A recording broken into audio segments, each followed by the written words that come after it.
Kisahku ini sungguh tak wajar, baik di mata hukum maupun norma yang ada.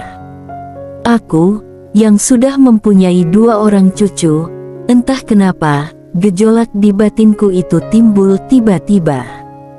Mungkin saja, karena aku yang telah lama sendiri, hingga menimbulkan sesuatu demikian itu. Simak kisahku selengkapnya.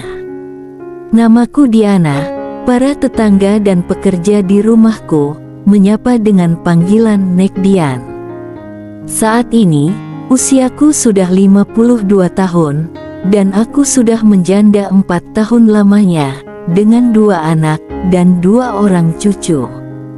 Entah kenapa, akhir-akhir ini, sebuah keinginan dalam diriku itu sering bergejolak. Terutama, jika aku melihat pria yang masih muda. Tak bisa dipungkiri, dengan perawakanku yang masih bugar, kadang masih bisa membuat pria salah tingkah ketika berhadapan denganku. Salah satunya, yang akan kuceritakan saat ini, yaitu kisah indahku dengan pemuda bernama Rehan, yang masih berlanjut hingga saat ini. Aku tinggal di sebuah kota, di sebuah rumah yang sekaligus pabrik kerupuk rumahan, peninggalan suamiku. Jujur saja, hidup sendirian itu sangatlah membosankan. Itulah yang aku rasakan di setelah suamiku meninggal. Kendati demikian, aku masih bersyukur kedua anakku sudah mapan. Keduanya sudah menikah dan sudah memiliki anak, dan kini tinggal di luar kota. Sejak suamiku meninggal, keuanganku memang tidak menjadi masalah.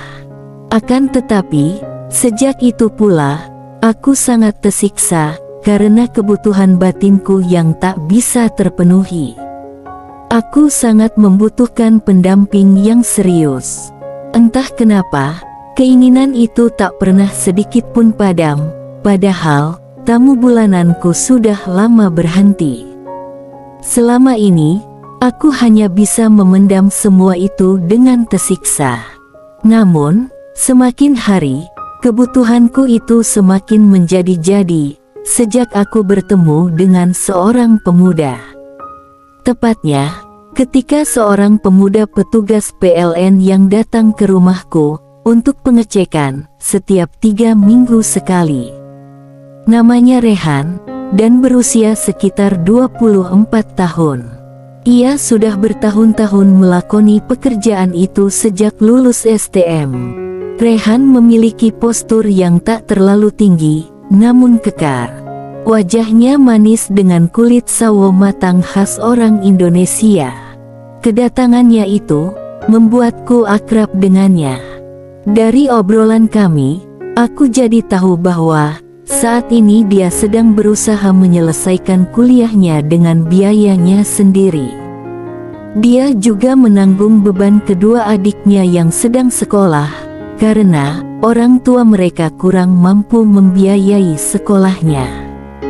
Kala itu, dari sekian obrolan tersebut, entah kenapa, aku mulai merasakan adanya perasaan lain terhadap Rehan.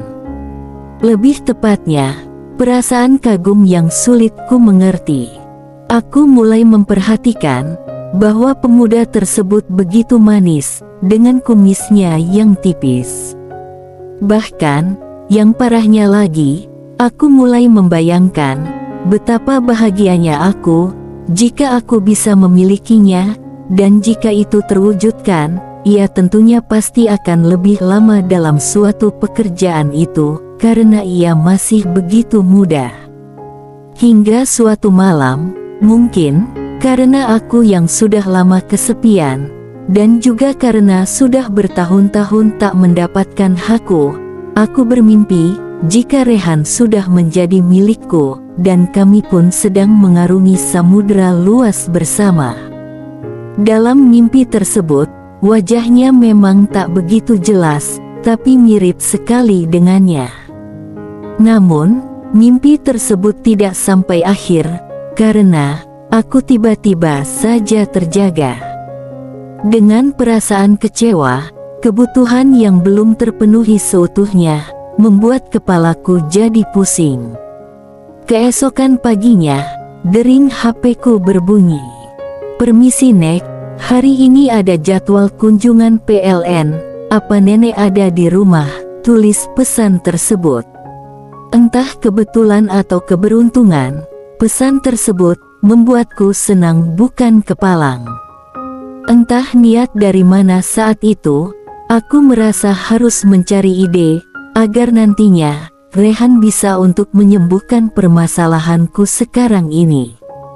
Keakraban kami sudah seperti cucu dengan nenek. Tapi, hari itu, timbul niatku untuk merubah keakraban tersebut agar menjadi lebih dalam lagi.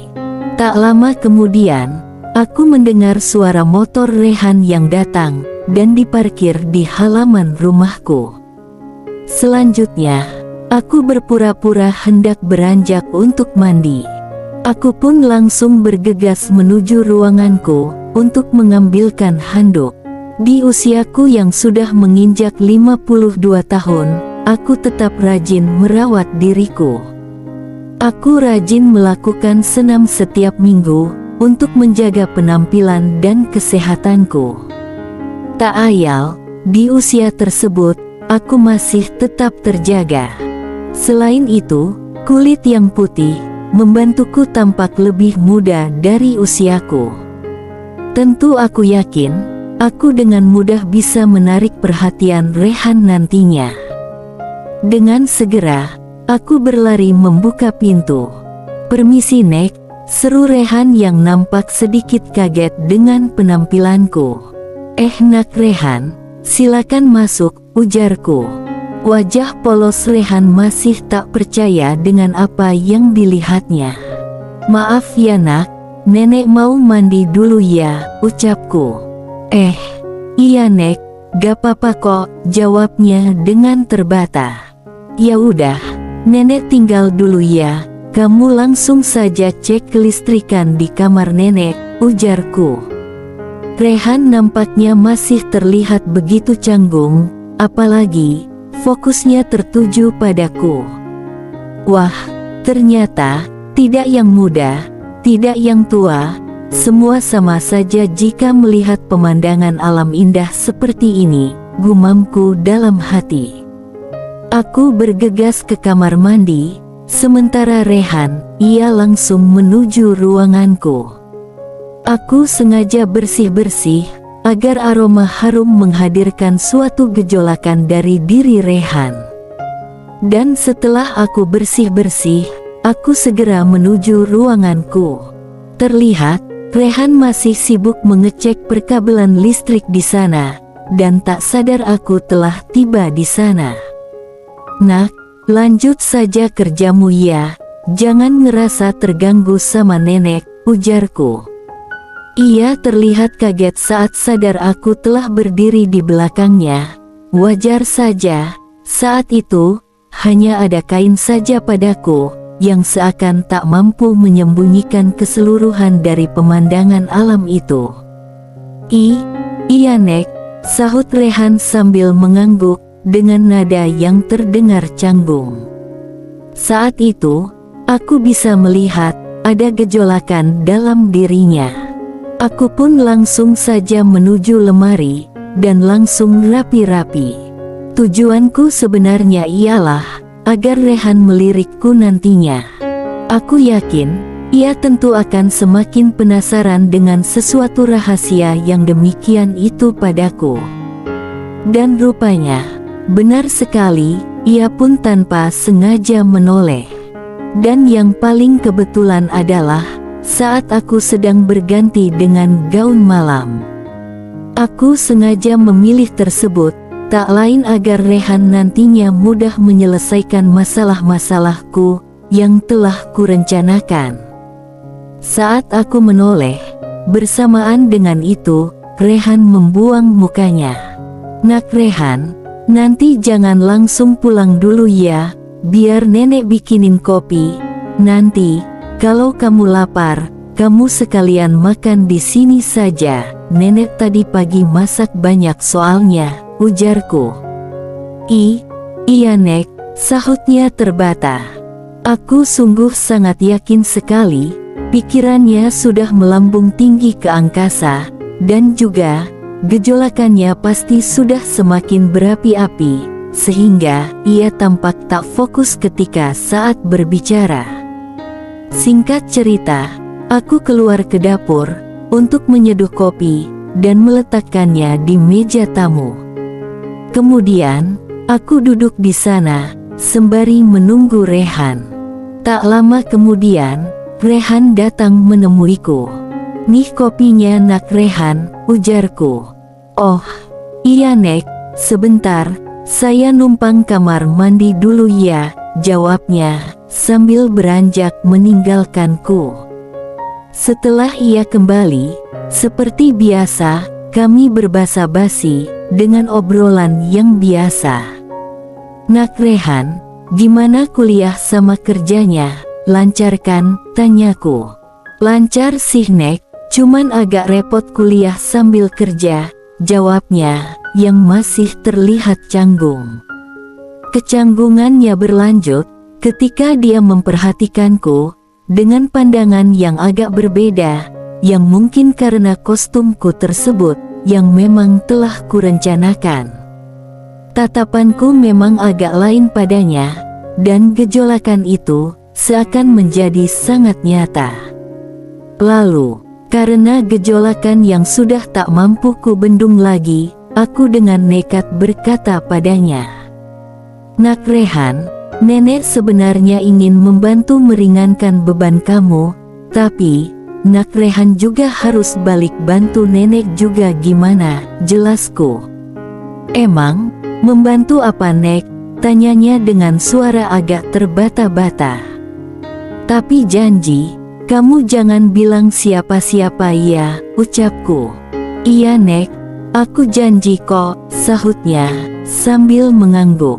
"Bener lo ya, kalau Nak Rehan mau bantu Nenek, Nenek juga akan senang sekali membantu Nak Rehan," jelasku. Ia nampak berpikir sejenak, dan sepertinya ia sudah paham dengan maksud ucapanku. "Rehan, Nenek kan sudah hidup sendiri terlalu lama, tentunya Nenek sangat membutuhkan sesuatu itu," ungkapku. "Maksudnya apa Nek?" tanyanya bingung. "Nak Rehan pasti tahulah, kita semua butuh yang namanya kebutuhan batin," ujarku. "Jadi, sekarang ini, Nenek lagi butuh?" tanya Rehan, dengan suara gagap. "Iya Nak." "Oh ya, kamu sudah ada pacar apa belum?" tanyaku. "Belum sih Nek," sahutnya dengan tertawa kecil. Aku tersenyum mendengarnya, apalagi, mungkin akulah yang nantinya akan menjadi pengalaman pertamanya Rehan. Dan tiba-tiba, Rehan mendadak kaget, ketika tanganku mulai menjangkau sesuatu itu, yang sedang penuh dengan gejolakan. "Gimana Nak?" tanyaku sambil tersenyum. "Tapi Nek, saya jadi deg-degan," jawabnya. "Wajar sih, karena ini kan pengalaman hidup yang baru buatmu," ujarku.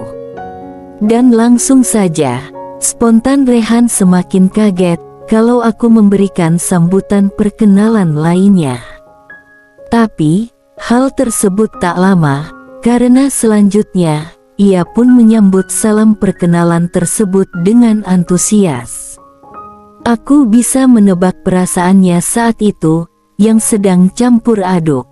Apalagi, aku yang biasa dia panggil Nenek, dan mungkin sudah dianggap neneknya sendiri, kini telah berubah menjadi orang lain.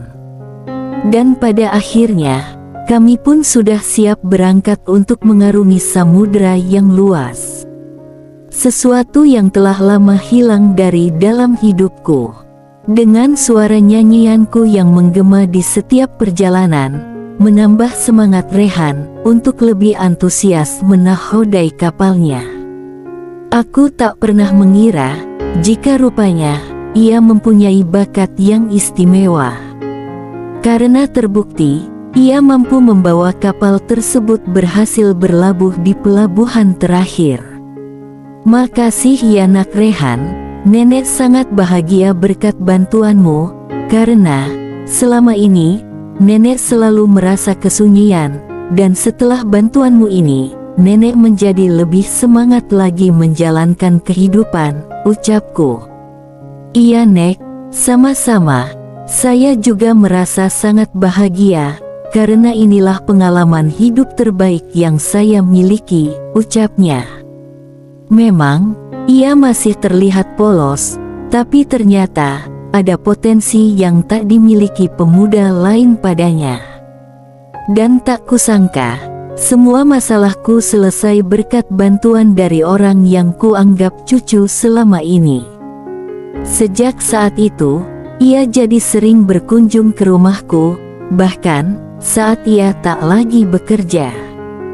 Waktu pun terus berjalan, dan kini ia telah kuanggap seperti cucuku sendiri, walau sebenarnya ada sesuatu yang lain. Dan sejak ada dia, aku nampak lebih ceria dan berseri-seri. Sebenarnya, aku ingin sah secara hukum dengan Rehan, namun aku tak ingin menghancurkan masa depannya yang masih panjang. Sebagai penggantinya, aku membiayai kuliahnya yang belum selesai, dan sesekali memberi uang untuk orang tuanya. Kami sudah seperti keluarga sendiri, bagaikan tak ada jarak di antara kami. Singkat cerita, sudah 3 tahun kami menjadi keluarga, namun misi utama kami tetap tak berubah. Jika ada waktu kondisi yang kondusif, kami masih sering bekerja yang demikian itu. Tetapi yang pasti, aku harus ikhlas jika sewaktu-waktu Rehan harus pergi saat ia menemukan pilihan hidupnya nanti.